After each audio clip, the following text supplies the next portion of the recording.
Guys, welcome back to my channel where I'll be discussing the international friendly between the US Women's National Team and Canada. You can also listen to this match review on Spotify, link in the description below. Likewise, if you're listening to this on Spotify, you can also watch this game review on YouTube. Link will be in the description. Alright, so the US is set to face Canada. It is just a friendly, but it's probably not going to be friendly during the game. This game was highly anticipated. Usually whenever the US faces Canada, it's often very intense and a bit weird, especially if you remember that Gold Cup match last year when the US played Canada and, in the first half, the pitch was completely flooded. Well, some parts were more flooded than others because it had just rained. There was also the She Believes Cup last year as well. But yeah, Canada is a pretty intense rival for the US. Previously, the US played Ireland in 2 friendlies. In both games, the US came away with 2 4-0 wins. A lot of people were surprised by those games because they were expecting Ireland to be more aggressive and more of a challenge for the US. Honestly, the last thing I expected was the US to completely dominate both games. But if the US is going to face a challenge during this short international break, it is likely going to come from Canada. We can expect to see more back and forth as well as Canada battling for control and possession. We can also see Canada applying pressure to the US's backline and defense. And that's the thing. The US backline against Ireland did not face much pressure or challenge, but since Canada has a capable and strong attack, it will be interesting to see how they hold up against Canada.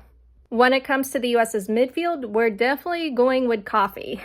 I can already sense it. Sam Meza would also be good for more control and support. She likes to tackle and stuff.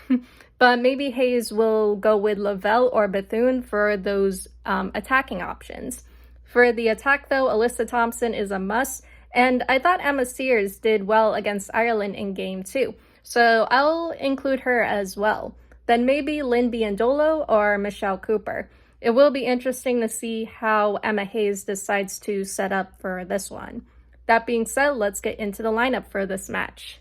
Alright, so the lineup. We have Claudia Dickey in the goal. For defenders, Naomi Girma, Avery Patterson, Emily Sonnet, and Lily Reel. For midfielders, Sam Coffey, Claire Hutton, and Rose Lavelle. And for forwards, Alyssa Thompson, Michelle Cooper, and Lynn Biondolo. This looks pretty identical to how the US lined up against Ireland in their first game. Avery Patterson, I kind of forgot about her, but Patterson is a good choice in the back line. In their first match against Ireland, it was Patterson attacking up the wing, making cuts into the box, and creating chances. She even managed to grab a goal off a corner kick. Maybe it would have been better if Sears started too, but if you think about it, Patterson and Sears, despite playing in different positions, they're very similar, and they did exactly that, which was attack up the wing and create services. The challenge for Patterson, as well as the rest of the attack, will likely involve breaking through Canada's back line. This is not going to be an easy thing to do, especially with experienced defenders like Gilles and Lawrence. As expected, Coffey is starting in the midfield in addition to Hutton. It will be interesting to see how or if the US will be able to maintain control of the midfield, especially against a team with strong attacking and midfield options like Canada. It is likely that we will see the US midfield getting put to the test this time around. Alyssa Thompson will definitely be a player to keep an eye on in this game, if you can keep up with her.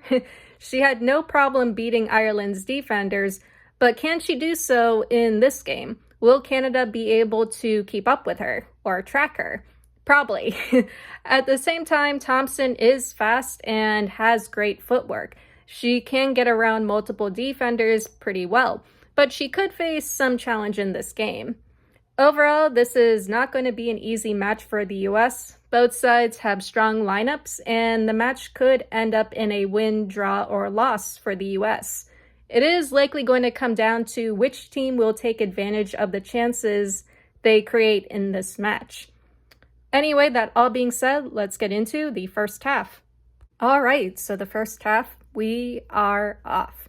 I was watching the US men's team versus Guatemala earlier.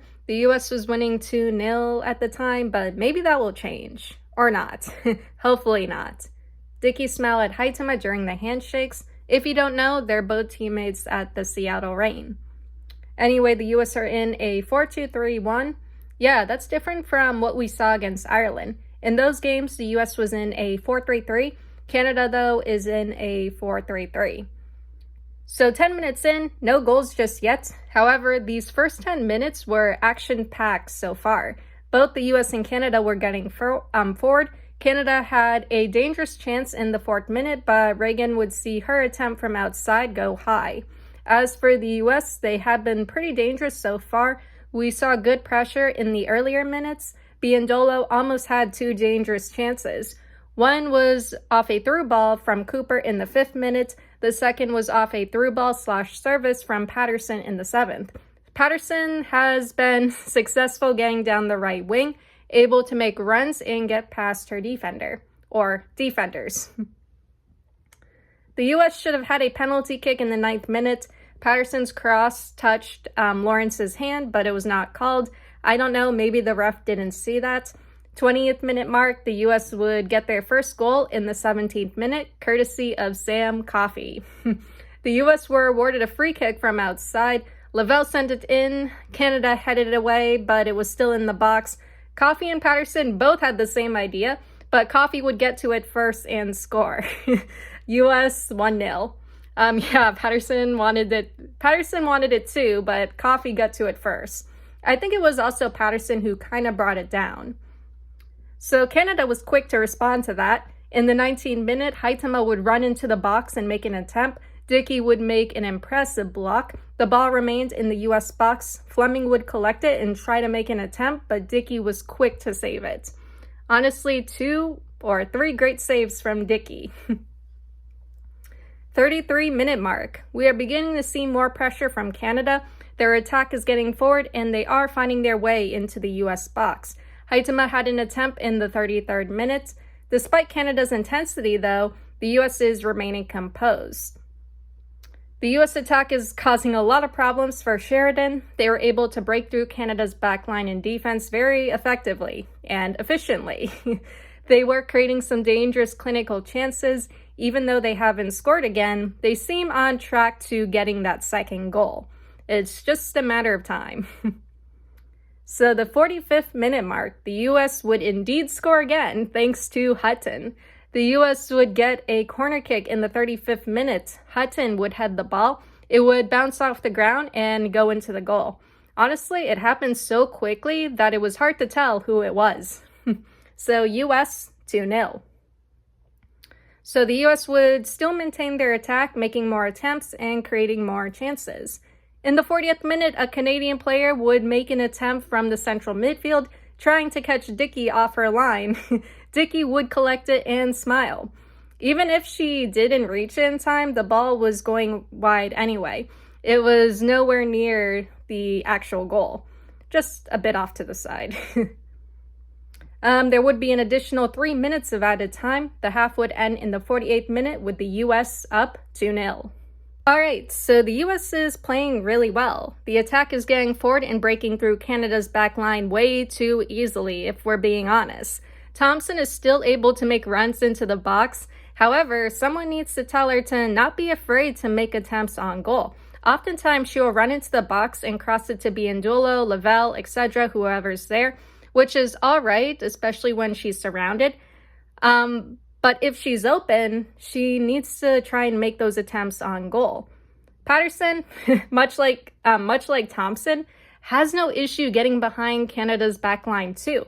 It is really surprising to see Canada's backline crumbling so easily, especially on the wings. Perhaps it would be good to bring on Sears, especially with her pace.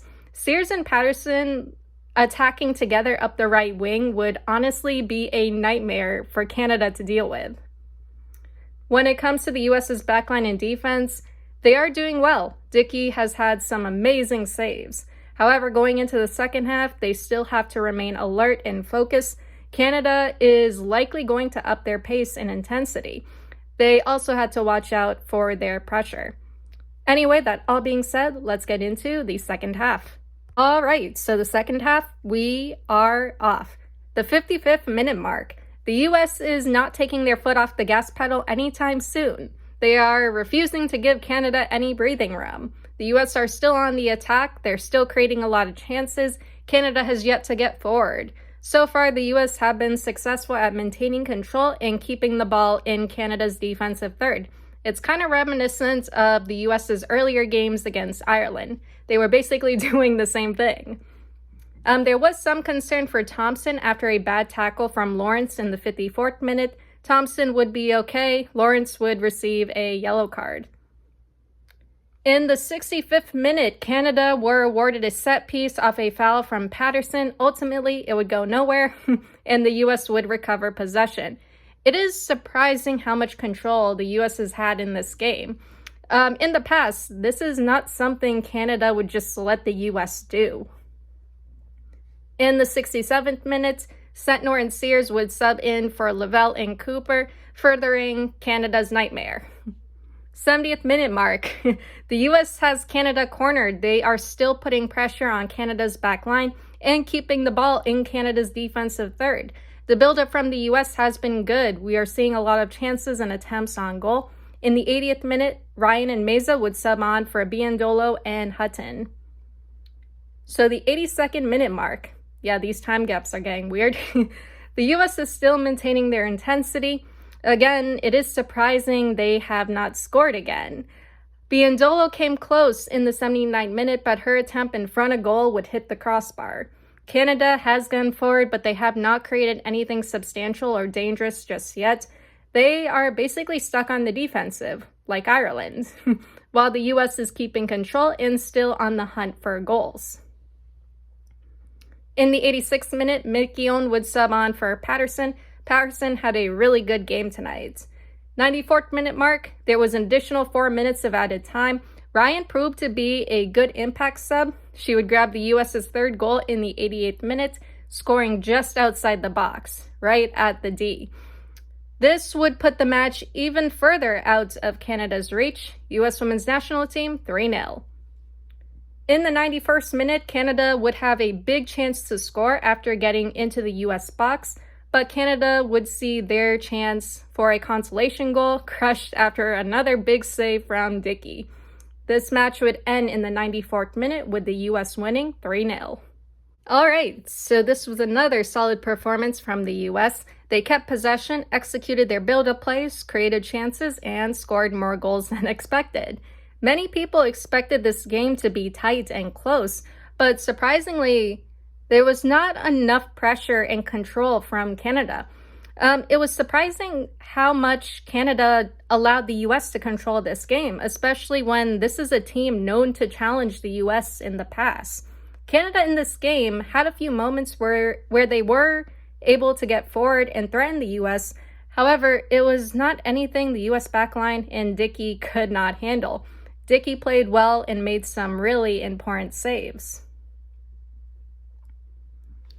When it came to Canada's backline and defense, they were holding off the US's attack, but much like Ireland, they were getting hammered on the wings by Thompson and Patterson. I honestly couldn't believe it. It is important to note that Casey Stoney is the new coach for Canada's women's team, and they may need more time to develop under her. So yeah, I would say this was a good test for Canada, but it just shows that they need some more development and work. But overall, it was just another dominant showing from the US. Anyway, the 2025 Women's Euro kicked off today, and I will be covering Germany and England's run in the Euro. So be sure to look out for those match reviews. Anyway, that is all I have for you guys today or tonight, and I'll see you all in the next one. Later.